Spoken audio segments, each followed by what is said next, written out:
Imaginez-vous qu'aujourd'hui, je filme ma pile à lire pour le Pumpkin Autumn Challenge et je n'ai pas de chandail qui fait automnal. C'est vraiment triste, je suis un peu perturbée. Donc, j'ai mis un hoodie, ça fait un peu automne, avec plein de chats et de poils de chat. Et en plus dessus, il y a Doctor Who, donc Doctor Who peut voyager dans le temps et il peut nous amener en automne. Ça va, non? Non? Allô, c'est Karine de Mon Point Lecture et vous remarquez que je ne suis pas dans mon décor habituel parce que aujourd'hui c'est dimanche 3 septembre, la vidéo pour le Pumpkin Autumn Challenge vient de sortir et je suis chez mon amie Daphné. Coucou! Et nous allons filmer nos piles à lire respectives. Donc là je vous parle toute seule mais tantôt là, elle va venir me trouver puis elle va commenter mes choix. Si vous nous aviez vu cet avant-midi, on était là toutes les deux, très secrètement installés derrière nos ordinateurs à essayer de faire nos piles sans rien se dire et sans parler. C'était dur, mais c'était vraiment dur. Donc, le Pumpkin Autumn Challenge, c'est un challenge qui est fort connu sur la booktubosphère et c'est Gimose qui le reprend année après année. Cette année, elle a un partenariat probablement avec Gallimard parce que le thème tourne autour de la série Les Mémoires de la forêt de Michael Brun-Arnaud. J'ai lu le premier, j'ai adoré, donc j'étais ravie de ce thème-là. Et au lieu de des menus, elle nous a concocté des tableaux qui s'articulent autour de divers thèmes avec des mots-clés. Mais dans le fond, pour les détails, je vous envoie directement à sa vidéo. Ça va être beaucoup plus simple. Moi, je vais vous expliquer un peu les différents tableaux et les différents mots-clés qui s'y rattachent à chaque fois que je vais en parler tout à l'heure. On s'entend cet automne, j'ai 2 voyages de prévus, je vais me promener un peu partout sur cette planète, donc la pile à lire qui est là, c'est n'importe quoi. Jamais je vais réussir à lire ça. Parce que moi, j'ai décidé que pour valider le challenge, je m'occupe pas du tout de ce qu'elle a dit, là, parce qu'elle a essayé d'un peu alléger le truc. Moi, j'ai décidé qu'il fallait que j'aille lu au moins un livre par catégorie. C'est pas obligé d'être celui que j'avais choisi au début, vous allez voir, je vais tout changer ça. Mais quand même, ça me fait plusieurs livres. Aujourd'hui, je vais vous en présenter plusieurs et c'est comme wishful thinking, je réussis à lire tout ça, ne serait-ce que la moitié. Bref, c'est beau l'espoir. Donc, en gros, je pense que ça fait le tour et on va y aller maintenant avec les tableaux, pas les menus, les tableaux. Et on va y aller maintenant avec les tableaux et je vais demander à mon amie Daphné de venir me trouver. Je vais voir ses réactions. Donc, je suis avec Daphné de la chaîne Signée Daphné. Je vais vous mettre tout ça en barre d'infos si je n'oublie pas. Pas de t'oublier. Et comme je ne l'ai pas dit tout à l'heure, l'intitulé du challenge cette année, c'est l'automne des bois et au-delà. Le premier tableau, c'est comme d'habitude l'automne frissonnant et la première sous-catégorie s'appelle « Viens flotter avec nous » et ça, c'est une référence à ça de Stephen King. Ça a l'air que c'est la phrase que l'espèce de clown épeurant dit aux enfants. Dans le sang. Puis là, vous allez me voir regarder par là parce que les mots-clés, ils sont écrits là puis hors de question que je les apprenne par cœur. Ben d'accord. Donc, pour cette catégorie, nos références, c'est horreur, thriller, clown, épouvante, fantastique et rouge. Moi, je vais être hyper pas originale. Je n'ai jamais lu ça de Stephen King, donc je vais le lire. En plus, je l'ai en livre audio. Tu vas lire le sang, Karine! Je l'ai en livre audio, donc je devrais réussir à le lire. Les 2 tomes. Ah oui, les 2 tomes! Non, mais oui. là, tu veux que je réagisse? Faut que je réagisse, là. Mais là, oui. Ça, c'est une vraie question, là. Oui, les 2 tomes. Les 2 tomes, OK. Oui, parce que je suis psychorigide quand je commence, il faut que je finisse. Parfait, c'est bon. 2 tomes. 2 tomes. C'est noté. D'accord. Puis ben, Stephen King, j'aime habituellement. T'sais, quand j'étais plus jeune, je l'ai jamais lu parce que j'avais peur d'avoir peur, mais là, j'ai encore peur d'avoir peur, mais je pense qu'il me fera pas tant peur que ça, en fait. OK. Ensuite, j'ai essayé de me donner 2 choix et pas plus que 2 choix parce que quand même, je vais être soft avec moi-même, comme l'a dit Gimose. Et comme deuxième titre, j'ai choisi Zephyr Alabama de Robert McCammon. Je vais réussir. Pourquoi j'ai choisi ce titre-là, c'est qu'il est question d'un petit garçon qui vivait une vie idyllique et un jour, il va être témoin d'un accident avec son papa, quelqu'un qui va se noyer dans l'eau et là, il va arriver des sorcières, des monstres marins, full horreur, full peur à pied. En plus, je l'avais mis dans mon MH Tapal parce que je disais que la couverture était brune. Brun, ça fait automne, ça fait quasi. Ça marche. Puis je l'ai en plus, donc. Raison. Deuxième sous-catégorie, l'enfer des backrooms. Qu'est-ce que c'est les backrooms? C'est une légende urbaine, surtout sur Internet et sur YouTube, qui nous mènerait vers un monde parallèle dangereux avec des enfilades de pièces. Bref, je veux y aller. Clairement, je veux y aller. J'étais sûre qu'elle allait dire ça. Pour les mots-clés, on avait mystère, dimension parallèle, cryptique, légende urbaine et mystère. Donc, qu'est-ce que j'ai choisi pour aller là-dedans? Bon, je vais vous l'avouer, là, j'ai essayé de trouver un livre où il parlait vraiment de la légende des backrooms. J'en ai pas trouvé. Par contre, si vous en trouvez, commentaire, I wanna know. Donc, je suis allée vers les mondes parallèles, les mondes imaginaires, avec des trucs que j'avais.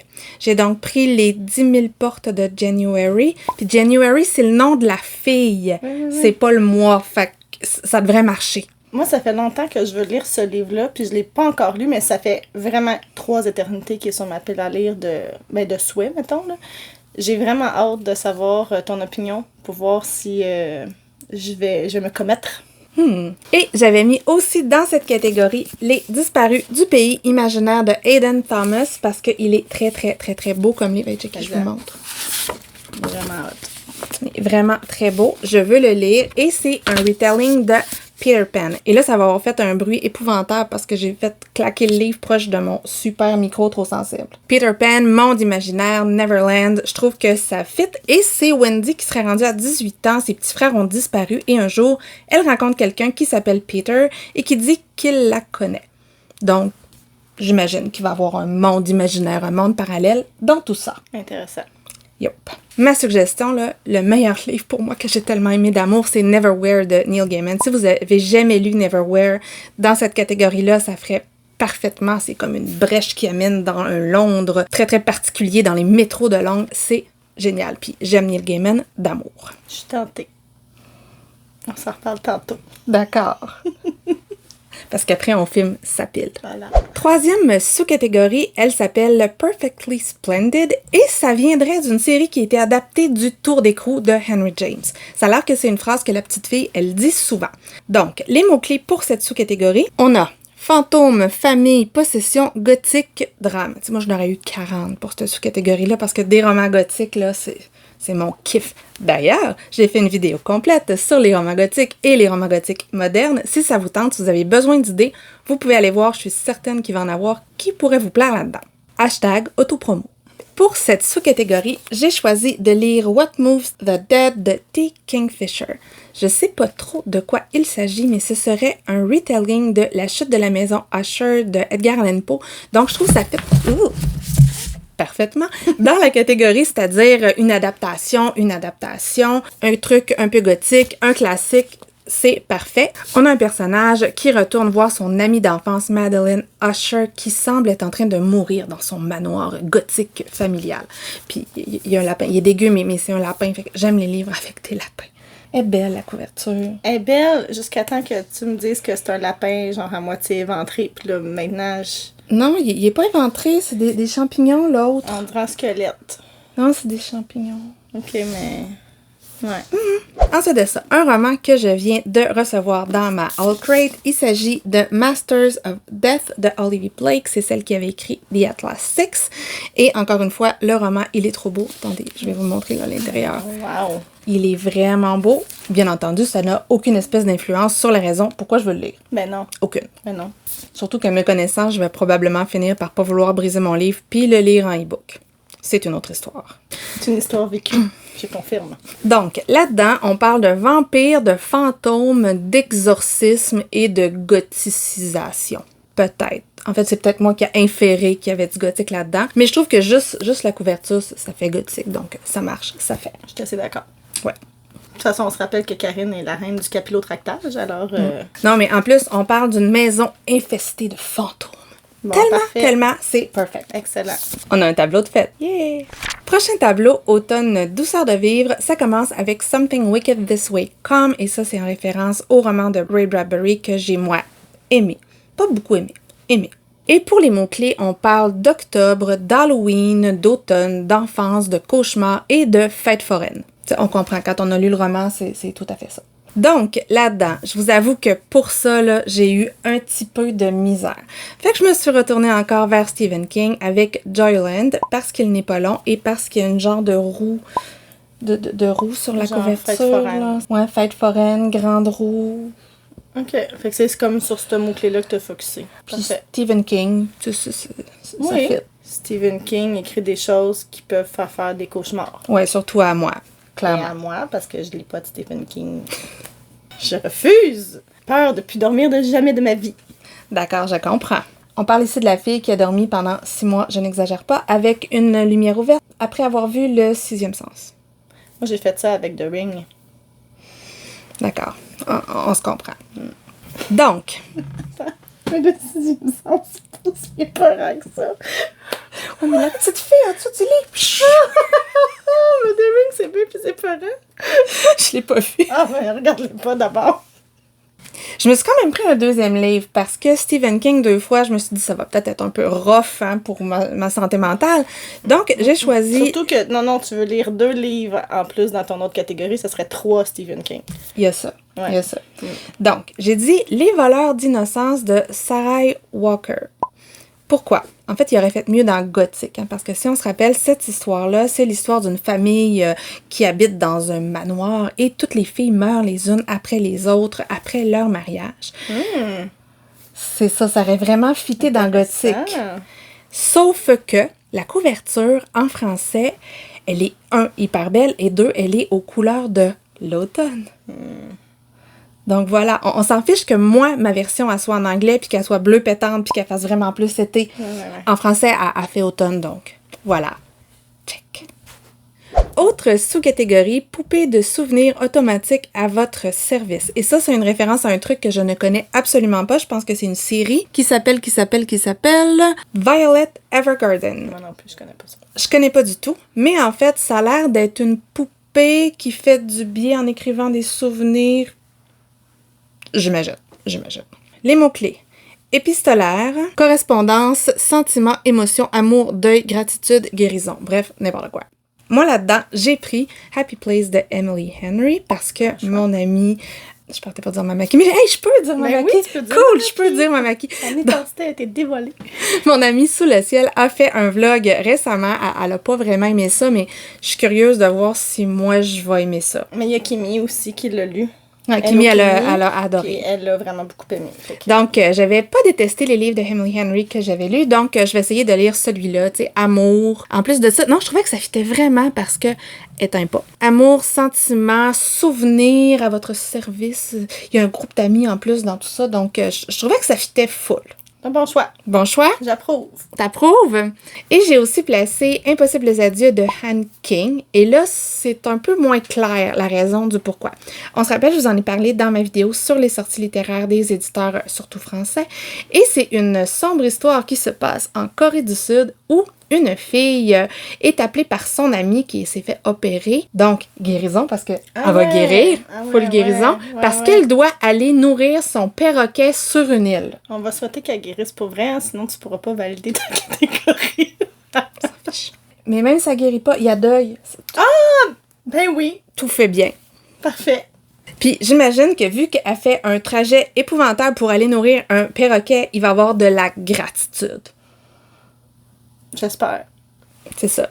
Je vous avais dit, c'est merveilleusement perfect. On continue avec la Dame Chouette des îles bouillantes. J'ai aucune idée non plus c'est quoi, mais les mots-clés, c'était sorcière, magie, malédiction, école, parcours initiatique, amitié. J'aurais pu en mettre aussi 49 dans celui-là. Mais je n'ai choisi 2 parce que j'avais décidé de me limiter à 2. J'ai presque réussi. Presque, je sais plus. En tout cas, je n'ai presque juste 2. Que je vais écarter mes doigts pour pas faire comme tantôt. Tu l'as fait? Non. Je pense que, comme tout le monde, parce que je suis certaine que tout le monde va lire ça, vu qu'il sort en français, je vais lire The Very Secret Society of Irregular Witches, et c'est de, je vais vérifier, Sangu Mandana. École sorcière, parce que c'est une sorcière qui va instruire d'autres petites sorcières. Ça a l'air que c'est feel good, amitié, dans tout ça. Y avait-tu de l'amitié? Non, pas en tout. Un parcours initiatique. Yes, ça marche. Mais c'est un très bon choix. Pas voler de scoop, là, mais en tout cas, peut-être qu'il y aurait quelque chose de semblable dans ma vidéo. Peut-être. Qui sait? Qui sait? Et pour ne pas avoir juste un choix, parce que je me connais, tu sais, 99% des chances que je lise absolument pas ce qui est là-dedans, hein, vous savez, mais quand même, je me suis aidée et j'ai mis Morwenna de Jo Walton. Et là-dedans, c'est une jeune fille qui rentre aussi dans une école, sa sœur jumelle est décédée et elle découvre des passages vers des mondes ou des livres, je sais pas, mais ça parle de lecture et de littérature, entre autres. Donc, je trouvais que la littérature, c'est un peu de la sorcellerie parce que ça nous transporte ailleurs d'un coup de baguette magique. Ouais, ok. Ça va être un petit peu tiré par les cheveux, pour vrai. Moi, jamais. Mais il y a une école. Mais ça fait des années que je veux le lire. Fait que j'ai décidé que ça rentrait là. J'espère que tu vas le lire pour vrai, parce que ça m'intéresse. D'accord.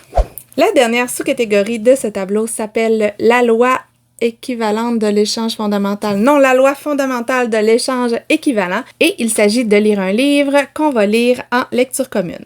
Je triche un petit peu quand même, un tout petit peu parce que j'ai commencé pour de vrai hier officiellement la semaine passée, mais j'avais pas réussi à rentrer dedans, à lire avec quelques personnes La maison dans laquelle de Mariam Petrosian et ça, elle aurait pu fitter là, dans 12 autres catégories. Donc je trouve que ce livre-là, ça va marcher et ça va compter puis il est gros, fait qu'il peut même compter pour 2.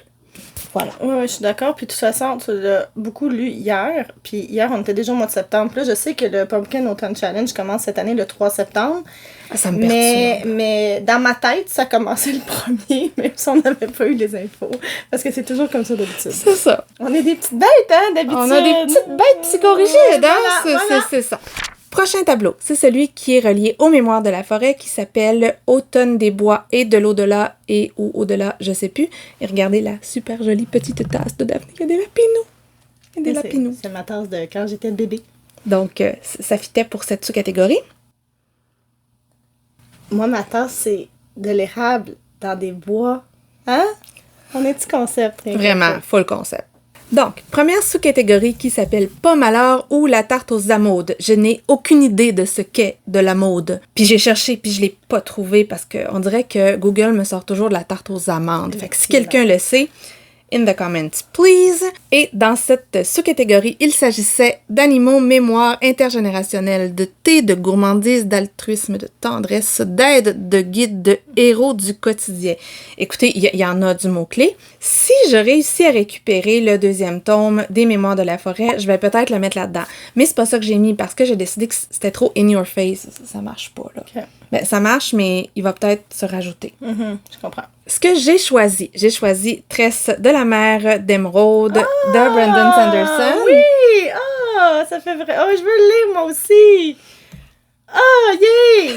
J'ai hâte de savoir, puis là, j'ai le goût de le lire en même temps que toi.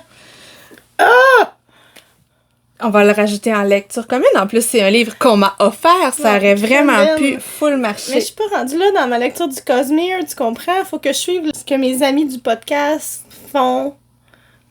Mais j'ai très envie de le lire. Écoute, we'll see. Je vais y réfléchir. Pourquoi je l'ai mis là-dedans? Parce qu'elle collectionne les tasses de thé. Sa fille était trop, puis il est beau, puis j'ai le goût de le lire, puis j'ai le goût de relire Brandon Sanderson, puis celui-là, ben, il paraît que c'est du quasi fantasy, donc je trouvais que ça fitait avec cette catégorie-là. Ensuite de ça, un autre... Là, je vais attendre qu'elle finisse de se gratter les oreilles. Dans l'oreille! Ça paraît pas, là, parce que vous le regardez sans montage, mais ça fait quand même au-dessus d'une demi-heure qu'on filme. Je suis très patiente. Moi, je vais être patiente tantôt. Oui, exact. OK, arrête de rire. Là, dis-moi pas. Arrête de rire, c'est sûr que c'est pire. OK, J'ai aussi choisi du thé pour les fantômes. Vous avez vu, j'ai stické sur le thé. On se demande bien pourquoi d'ailleurs. Non, je te demande pas. Mais thé pour les fantômes, en fait, c'est l'histoire de 2 sœurs qui ne se parlent plus et à la mort de leur mère, elles doivent faire revenir son fantôme pour comprendre c'est quoi son dernier message. Il y en a une qui voit les fantômes, l'autre c'est une sorcière ou pas. Mais bon, toujours est-il que 2 sœurs qui se parlent plus, qui vont se reparler. Je trouvais que ça fitait vraiment en plus avec du thé. Je sais pas qu'est-ce que le thé a à voir dans tout ça, par exemple. Ben, c'est pas grave, il est dans le titre, fait que ça marche. Il aurait pu aller à ben des places aussi dans le challenge, mais je l'ai mis là à cause du thé. Ensuite, sous-catégorie légende de la hache noire qui vient de l'une des inspirations aussi du challenge cette année. Hey, je vous ai vraiment rien dit au début, hein, parce qu'il s'agissait d'une bande dessinée que Guy Mose aime beaucoup, c'est-à-dire Les légendes de la garde. J'en ai lu 1 ou 2 tomes, mais là, je pense que pour cette sous-catégorie-là, je serai pas originale et je vais les relire parce que c'est mignon, c'est des petites souris chevaliers. C'est choupi, mais c'est trash des fois. Il leur arrive des gros trucs aux petites souris de chevalier. OK. Oui. D'accord. Donc, les mots-clés, c'était médiéval, chevaleresque, quête, épopée, puis il m'en manque un, fantaisie, illustrée. Donc, Ah ouais, fait que tu couvres tous les mots-clés, là, toi, avec clairement, tu sais, j'ai pris l'inspiration. Ben, c'est sûr, J'ai c'est copié-collé, tu sais, ça marche. J'en ai pris un autre aussi qui s'appelle Les détectives du vivant. C'est de Renato Rodriguez Lefebvre et c'est un roman que j'avais spoté dans la rentrée littéraire québécoise. Bon, je voulais vraiment lire puis je savais pas trop où le mettre. Le fait que je l'ai reçu en service de presse aide un peu.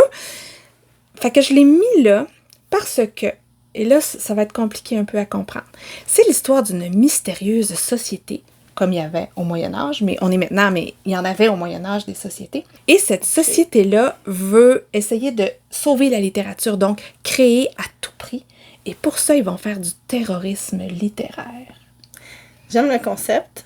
Je suis pas sûre que je suis d'accord de te mettre dans cette catégorie-là, mais go, lis ce livre, il a l'air très, très intéressant. Non, mais il mène une quête pour garder la littérature et ça va être clairement une épopée. OK. Du terrorisme, on peut faire du terrorisme avec une hache? Ouais, pas tant. Autre sous-catégorie qui vient de Monster Hunters, que je ne connais absolument pas, mais c'est un jeu vidéo, puis j'imagine que c'est des monstres qu'on fait... J'imagine. J'imagine. Faut que tu chasses des monstres, tu sais. C'est ça. Et celle-ci s'appelle La mélodie infernale de la corne de chasse avec comme mots-clés monstre, créature, wyvern, expédition, aventure. Et ben moi j'ai rajouté musique parce qu'elle disait qu'on pouvait le rajouter, mais pas officiellement, mais en tout cas, vous voyez, parce qu'il y a une corne de chasse. Bon, là-dedans, là, zéro originalité. Je suis allée avec le Fourth Wing qu'on voit partout. C'est une école de monteurs de dragons.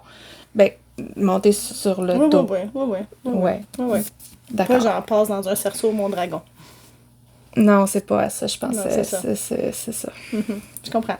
Tu veux monter un dragon, toi?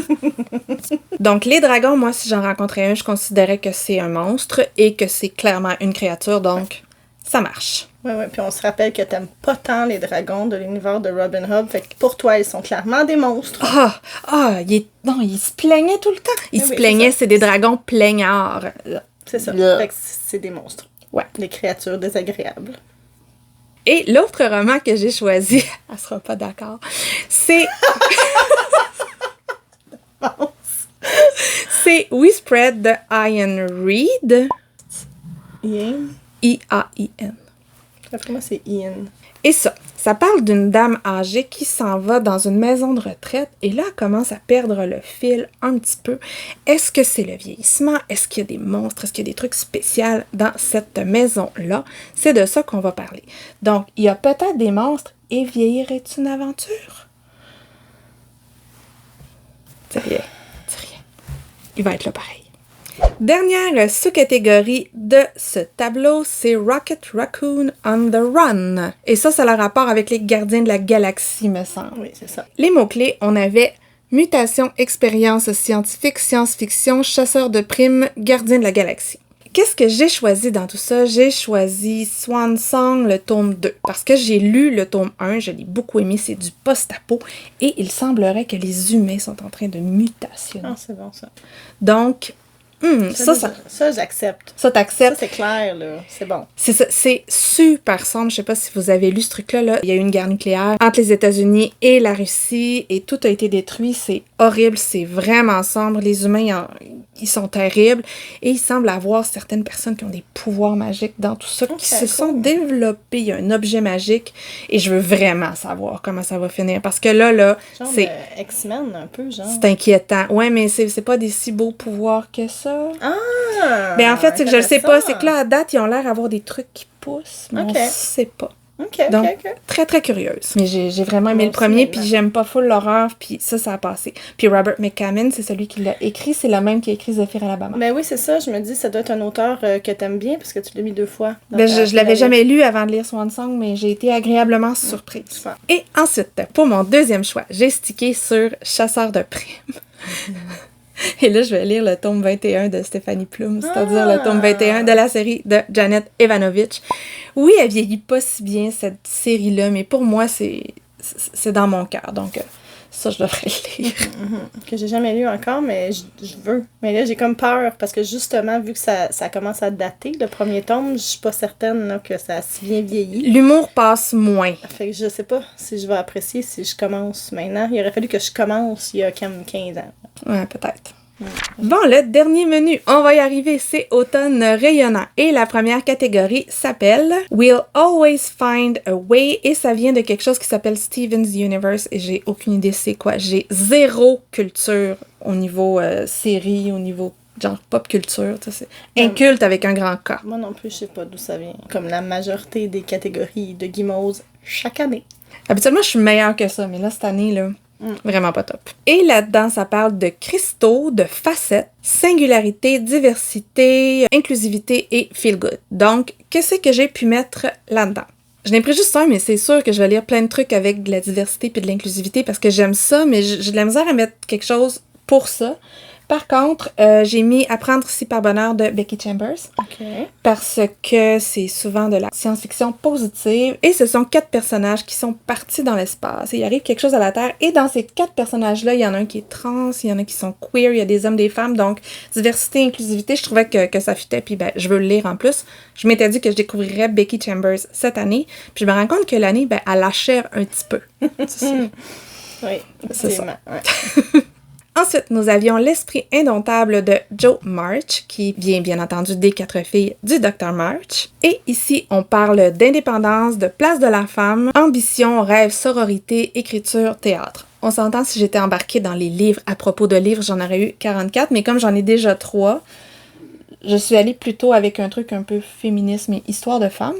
J'ai choisi Herland de Charlotte Perkins Gilman, qui est une autrice que j'ai découverte l'année dernière avec The Yellow Wallpaper, que j'avais beaucoup aimé. Yellow Wallpaper, ça parlait de postpartum, entre autres, quelqu'un qui était enfermé dans une chambre jaune et les motifs prenaient vie. J'avais lu pour mes romans gothiques. J'avais beaucoup aimé ça. Et dans Herland, c'est 3 mecs qui décident de partir en exploration dans une société utopiste qui n'est faite que de femmes. Cette autrice-là, qui date soit de la fin du 19e, début du 20e, je ne sais plus. Oui, je pense qu'elle a été écrite en 1917. Ah, wow! Ouais, fait que ça m'intéresse, vraiment. Ben, moi aussi. Ensuite de ça, il fallait que je mette le nouveau roman de Salman Rushdie dans mon Pumpkin Autumn parce que c'est Salman Rushdie et que j'adore et que cette fois-ci, c'est La Cité de la Victoire. Et on s'en va dans l'Antiquité, mais en Inde, avec une histoire de femme, c'est-à-dire que je pense que c'est une femme qui devient l'incarnation d'une déesse et à travers les générations, comment ça va se passer. Donc, féminisme, je trouvais que ça rentrait vraiment dans cette sous-catégorie-là. Je suis d'accord. D'accord. Je suis d'accord. Et finalement, j'ai mis Wollstonecraft et c'est québécois et ça vient de sortir il y a quelques semaines, je crois. C'est de Sarah Bertium. Et ça, c'est dans mon trip réécriture de Frankenstein parce que Mary Wollstonecraft, c'était la mère de Mary Shelley et c'était une féministe à son époque. Et là, on s'en va d'une réécriture de Frankenstein moderne. Je veux pas trop en lire parce que je veux vraiment découvrir ça va être quoi l'adaptation, quel thème ils ont choisi. Mais bon, je trouvais que ça fitait parfaitement dans cette catégorie-là, puis ben, je veux vraiment le lire en plus. Oui, puis ça fit aussi dans l'automne, tu sais, la vibe, là. Ouais, ça fit, là. C'est bon. Et la dernière sous-catégorie s'appelle, et là, je vais le prononcer n'importe comment, là, c'est Shularun Maureen, et c'est une catégorie hommage à Maureen du Bazar de la littérature, que j'avais croisée, je crois, dans des Imaginales il y a plusieurs années. Elle avait commencé son blog à peu près en même temps que moi, 2006-2007. Fait que ça fait longtemps qu'on se côtoyait, on s'est côtoyé longtemps sur les internets. Elle est décédée cette année, c'est une histoire super triste que je raconterai pas ici parce que c'est pas mon histoire, mais ça m'avait beaucoup touché sa disparition. Donc avec l'accord de son conjoint, Guimauve a décidé de faire une catégorie en son honneur et je trouve que c'est hyper bien choisi, c'est une super bonne idée. Comme mot-clé, on a pris les trucs que Maureen aimait et dont elle parlait abondamment sur sa chaîne. Elle a fait découvrir, entre autres, l'Irlande à de nombreuses personnes, donc l'Irlande, les légendes celtiques, le petit peuple. Elle a également ajouté le vert, qui est sa couleur préférée, et nature writing parce qu'elle aimait partir avec son sac à dos en Irlande pour explorer les beaux paysages. Moi, ce que j'ai choisi, je suis partie des lectures préférées de Maureen. Donc, Maureen, elle avait... Une bonne idée, j'ai pas fait ça, moi. J'aurais pu faire ça. J'ai pas pensé. T'es intelligente. Des fois. Oui. Donc, Maureen nous avait expliqué l'année dernière, je crois, que son livre préféré de tous les temps, c'était Les Dames à la licorne de Barjavel. Oui, je sais, Barjavel, il était un peu facho, un peu antisémite, mais bon, je veux lire ce roman-là, qui semblait aussi inspiré d'un autre roman que Maureen aimait beaucoup, c'est-à-dire Orgueil et préjugés. Donc, on a aussi 5 sœurs dans ça, avec des histoires de famille. On est en Irlande, il y a des légendes, donc je trouvais que ça fitait parfaitement dans le thème. Crème bin, oh, j'ajoute ça. Maudine, je suis dans la merde. Ok, continue. Et l'autre, je l'ai un peu capillotracté aussi. J'ai pris Celia's House de D.E. Stevenson, qui est une réécriture un peu de Mansfield Park de Jane Austen, parce qu'elle parlait souvent de Jane Austen sur sa chaîne. Elle l'adorait, elle avait... Bang, ça c'était moi qui fessais la tablette du micro. Et elle avait lu à peu près tout ce qu'il y avait là, de Jane Austen. Donc, je suis allée avec ce genre de truc-là pour cette catégorie-là. C'est des excellents choix. Voilà. Hey, on a fini. Vous voyez pas tout, là, mais ça fait longtemps qu'on filme, puis on s'est retenu de dire des niaiseries. Un petit peu. Un petit peu. Donc voilà, moi je suis hyper curieuse de voir si vous avez décidé de faire le Pumpkin Autumn Challenge. Si oui, n'hésitez pas à me mettre le lien vers vos piles à lire dans les commentaires, ça m'intéresse vraiment. Est-ce qu'il y a des choses là-dedans qui vous tentent? Est-ce qu'il y a des choses que vous avez choisies, que vous pensez qui pourraient me plaire et que vous voulez me suggérer? Bref, je veux savoir, vous savez que j'adore les commentaires, je réponds toujours. Des fois, je réponds des niaiseries, mais je réponds toujours. Si vous avez aimé la vidéo, vous pouvez faire un like. Si vous l'avez adorée, vous pouvez la partager. Et soyons fous, vous abonner à ma chaîne. Et sur ce, je vous souhaite une bonne fin de journée. Ça te prend un petit emoji pour dire si vous avez écouté jusqu'à la fin, mettez un petit emoji.